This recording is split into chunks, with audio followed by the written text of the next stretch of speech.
পেচ্ছাপ করছিল। কোথায়? পার্লামেন্টের বাথরুমে। কেন? দমদমে নয় বাথরুম, বাড়িতে, ফ্ল্যাটে।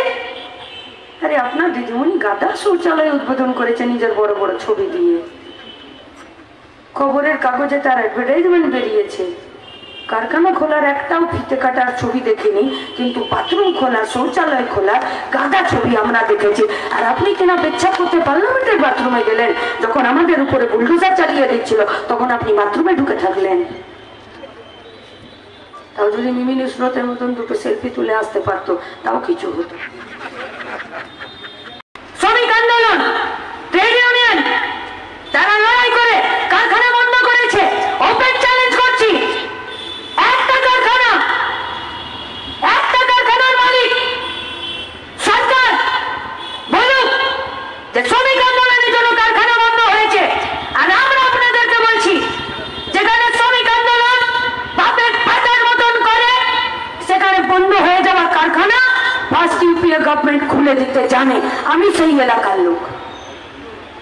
কুলটি কারখানা, IISCO iron and steel company, sir Biren মুখার্জির কারখানা, আমার বাড়ির লোক চাকরি করত। সেই কারখানাটাকে বন্ধ করে দিল এনডিএ গভর্নমেন্টের সরকার। অটল বিহারী বাজপেয়ী পার্লামেন্টে দাঁড়িয়ে বলতেন, সরকারি সংস্থা कोई 55 में गया तो कोई जवानी में जाएगा। তাহলে আপনি কি চালাবেন? বলছে আমি আম্বানি আদানিদের বন্দে ভারত চালাবো। তাহলে আমাদের কারখানা কি হবে? বন্ধ করে দিল কারখানা। যারা কাজ করছিল জোর করে গোল্ডেন হ্যান্ডসেট আর ভিআরএস নিতে বাধ্য করেছে। অতই জলে পড়েছিল পরিবারগুলো, চোখের সামনে দেখেছি। ছেলের লেখাপড়া বন্ধ হয়ে যায়, বুড়ো মায়ের ট্রিটমেন্ট বন্ধ হয়ে যায়, বাড়ির ছাদ মেরামত করা বন্ধ হয়ে যায়, বোনের বিয়ে দেওয়া বাকি ছিল বন্ধ হয়ে যায়। বাধ্য হয়েছে কারখানা ছেড়ে দিতে। যে কজন স্কিল লেবার ছিল তাদেরকে অন্য জায়গায় ট্রান্সফার করে দিয়েছে ফার্স্ট ইউপিএ গভর্নমেंट। मनमोहन सिंह सरकार 61टा लाल झंडा एमपी बाहरे शेर के बच्चे की तरह। मनमोहन सिंह पूछे कि क्या चाहिए आपको? मंत्री, डिपार्टमेंट, बांग्ला, गाड़ी, लाल बाकीर गाड़ी। लाल झंडा सरकार बोलेছিল, पार्टी बोलेছিল सरकार চালান কমন মিনিমাম প্রোগ্রামে শ্রমিক, কৃষক, ভারতবর্ষের মানুষকে বেকার ছেলেদের জন্য কাজ করতে হবে। বাম কংগ্রেস একসাথে কাজ করেছে। রামবিলাস পাসওয়ান ইস্পাত মন্ত্রী 2004 সাল ফার্স্ট ইউপিএ গভর্নমেন্ট মে মাসে সরকার ফর্ম হয়। আর 25 ডিসেম্বর আমার বাড়ি, আমার মোড়, আমার গ্রামের সামনে দিয়ে রামবিলাস পাসওয়ানের গাড়ি পেরিয়ে গেল আর কুলডিস্কো কারখানাটা খুলে দিল। এই জন্য আমরা সিপিএম কে বিশ্বাস করি আর কংগ্রেসের সাথে জোট বেঁধে কারখানা খোলার লড়াই আছে। হয় ভোট লুট করো, নইলে ঘুষ দিয়ে চাকরি পাও, নইলে সুইসাইড করে নাও, আর নইলে পরিযায়ী শ্রমিক হয়ে যাও। আমরা 5 নম্বর অপশন দিচ্ছি। 2 নম্বর বোতাম, কাস্তে হাতুড়ি তারা, লাল ঝান্ডা, কংগ্রেসের হাত আর মাথা উঁচু করে বেঁচে থাকার জন্য সৎ পথে রোজগারের জায়গা হবে পশ্চিমবঙ্গে।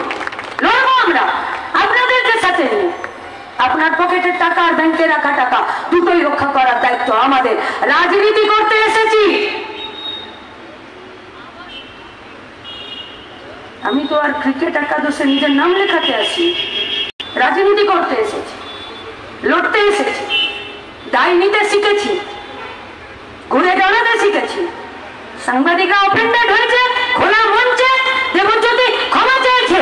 দায় নিতে জানি, লড়তে জানি, কাঁধ চওড়া হয়েছে, দায়িত্ব নিতে প্রস্তুত আছি। রাজ্যের মানুষও দায়িত্ব দিতে প্রস্তুত আছে। মাঝখানের ব্রিজটা আপনাদেরকে তৈরি করে দিতে হবে। 1 তারিখ বুথের বাইরে জান কবুল লড়াইটা করে দিয়ে গোটা ভারতবর্ষকে জেতাতে হবে আর তার সুজনদাকে জেতাতে হবে। সুজনদাকে জেতানো মানে আপনার বাড়ির ছেলে মেয়েদেরকে জেতানো। সুজনদাকে জেতানো মানে এ পশ্চিমবঙ্গে জিনিসপত্রের দাম কমতে পারে এই আত্মবিশ্বাসকে জেতানো। সুজনদাকে জেতানো মানে দুর্নীতির বিরুদ্ধে আপোষহীন লড়াইয়ে যে ছেলে মেয়েগুলো প্রতিদিন কেস খাচ্ছে, মার খাচ্ছে, শহীদ হচ্ছে, জেল যাচ্ছে, ফিরে আসছে, আবার লাল ঝান্ডাটা সাদা ঝান্ডাটা নিয়ে রাস্তায় জান কবুল লড়াই করছে, তাদের পার্টির প্রতি আস্থা আর ভরসার জন্য। তাই আপনাদের কাছে আমাদের আবেদন, দীর্ঘক্ষণ বক্তৃতা করেছি, নতুন করে কিচ্ছু বলার নেই। এই লড়াইটা বাঁচার লড়াই, আর যে লড়াইটা বাঁচার লড়াই হয় সেই লড়াইয়ে শুধু জিততে হয়, আর কিচ্ছু করতে নেই। তাই জেতার জন্য রাস্তায় থাকুন, রাস্তায় আমাদেরকে শিখিয়েছে, এটাই একমাত্র রাস্তা। সেই রাস্তায় থাকার আহ্বান জানিয়ে আপনাদের সবাইকে আরো একবার সম্মান জানিয়ে আমার কথা শেষ করছি। আলহামদুলিল্লাহ।